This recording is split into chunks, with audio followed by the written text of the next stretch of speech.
Kami selaku pimpinan daerah menyambut baik respon masyarakat terhadap Skalfoci Blitar. Ke depan kami berupaya meningkatkan kualitas pelayanan lebih baik dan prima. Sekaligus kami menginstruksikan pada semua kelurahan Kabupaten Bondowoso untuk mereplikasi inovasi Skalfoci Blitar sebagai upaya perbaikan layanan secara masif.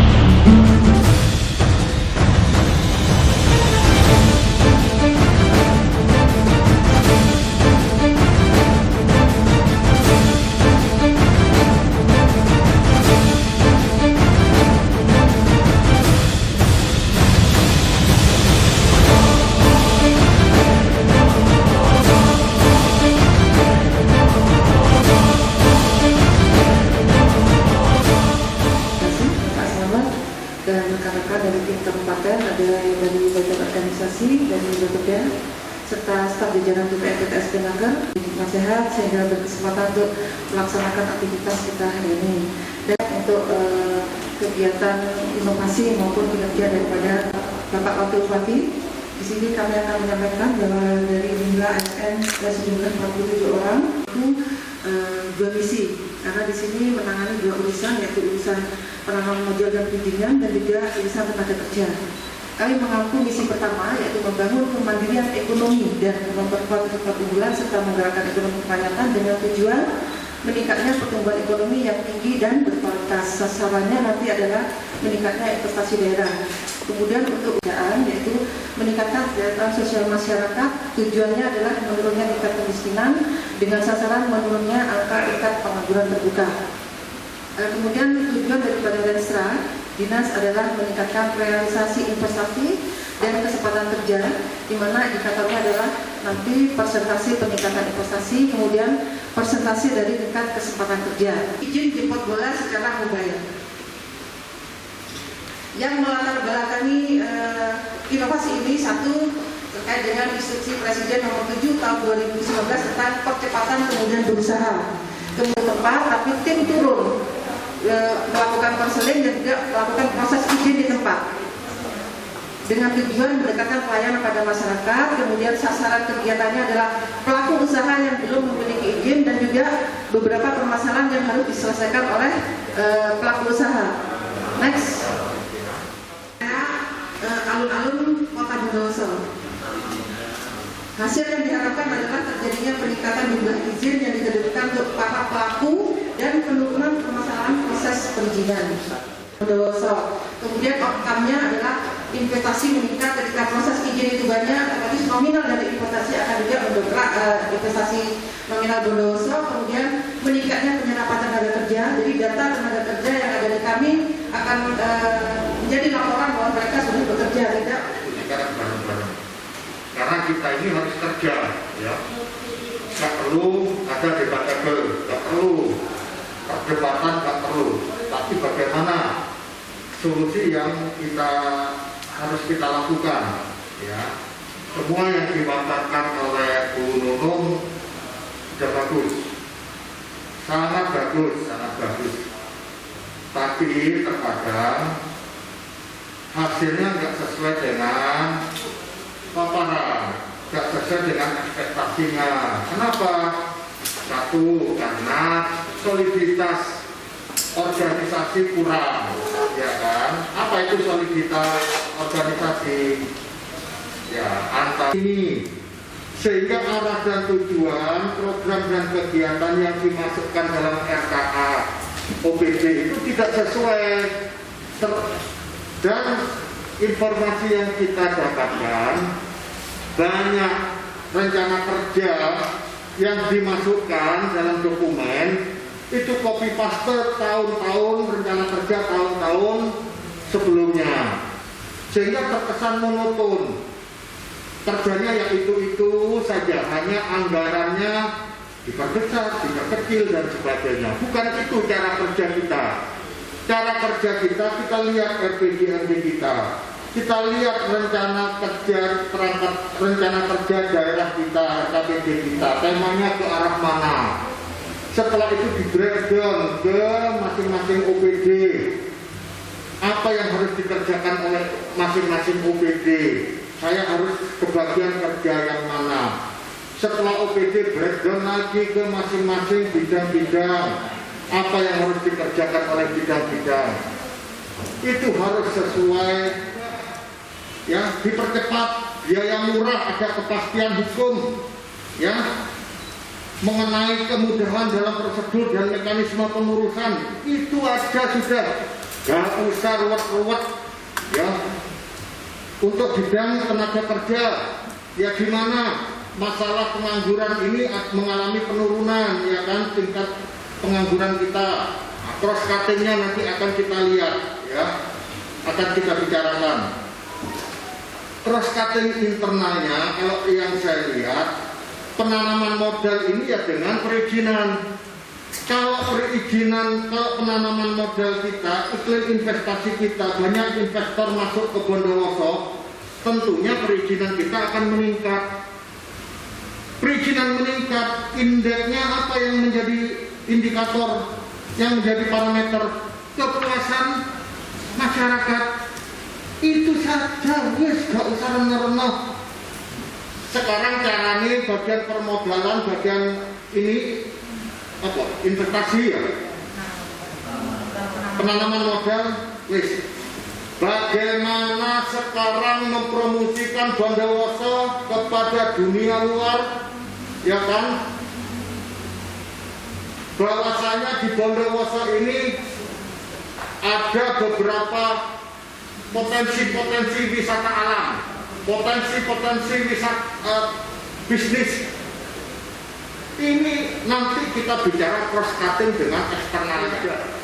Pasti ada, sehingga uang yang kita anggarkan itu hasilnya pasti miliaran. Tapi ini iklim investasi nang Bondowoso gak maju-maju. Mana? Iya kan? Ya. Saya mencatat ada beberapa hal, ya. Tolong dicatat dulu, ya. Ya.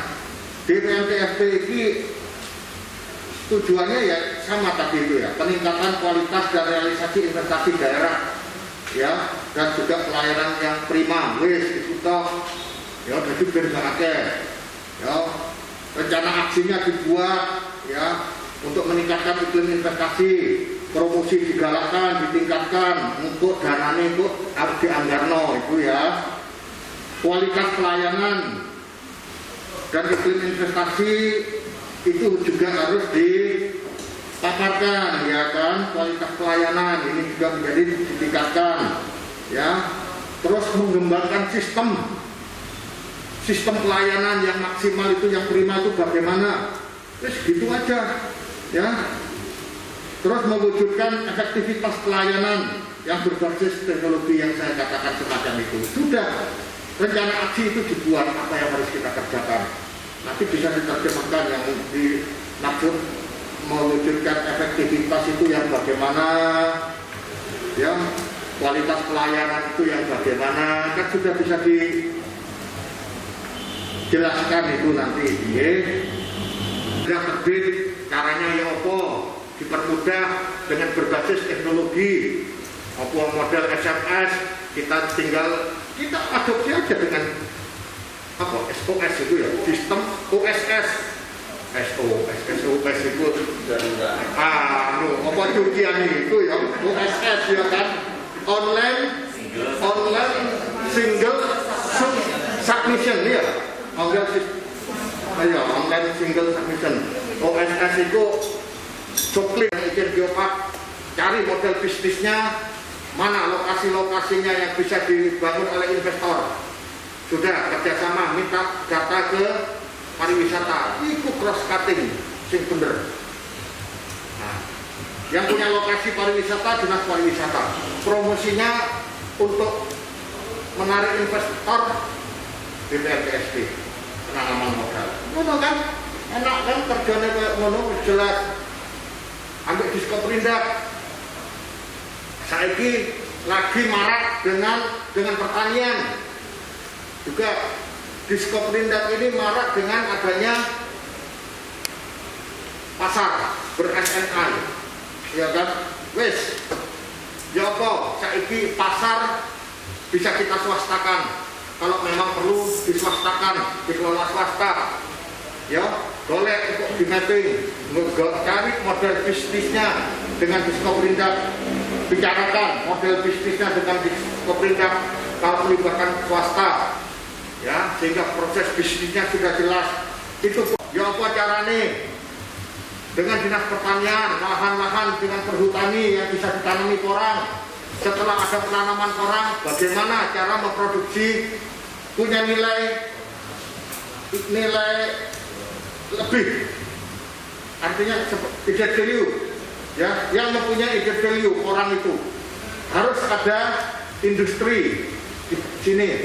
Wes, ya apa saiki punya data pertanian, penanaman porang di Bondowoso setiap panen, setiap tahun sekian ton yang dihasilkan, sehingga nantinya dibutuhkan industri. Siapa yang akan investasi di bidang industri porang, buat pupuk, buat apa? Pupuk, tepung porang, ya kan? Buat tepung porang, kan gitu.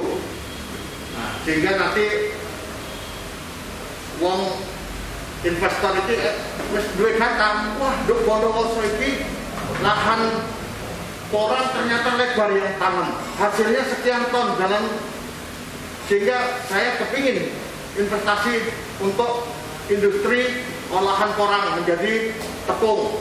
Nah, data semacam itu yang harus disajikan.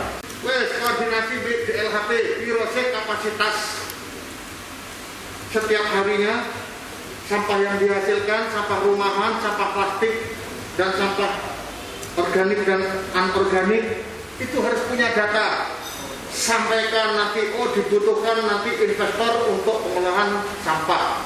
Nah itu tugasnya sampean Mbak Nunung, ya, DPRDSP, penanaman modal dengan data-data semacam itu, sehingga investor itu, oh berarti sampah di Bondowoso ini potensi untuk diolah. Nah itulah yang menjadi minat, data-data semacam itu yang menjadi minat investor. Ini tanya mengenai sapi perah, potensi sapi perah, di mana lokasinya untuk sapi perah, berapa populasinya dan sebagainya, sehingga memudahkan investor untuk melihat data, sehingga dia akan masuk sebagai menanamkan investasinya di Bondowoso. Ya, tempo hari dari Nestle, ya, ini tanya berapa, di mana kalau sapi perah di Bondowoso itu. Nah, kita harus punya data, sehingga nanti kayak perusahaan Nestle, kalau kita ada data, menyajikan data, akan masuk ke Bondowoso. Begitu caranya.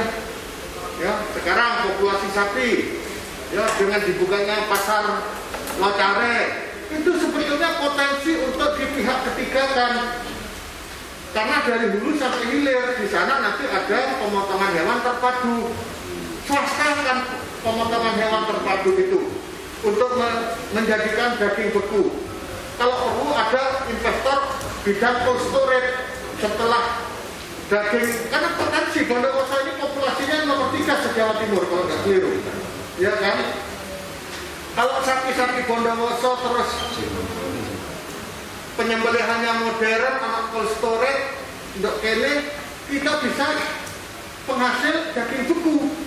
Ini kan butuh data semacam ini, butuh investor data semacam ini. Itu dibuat, itu namanya cross cutting eksternal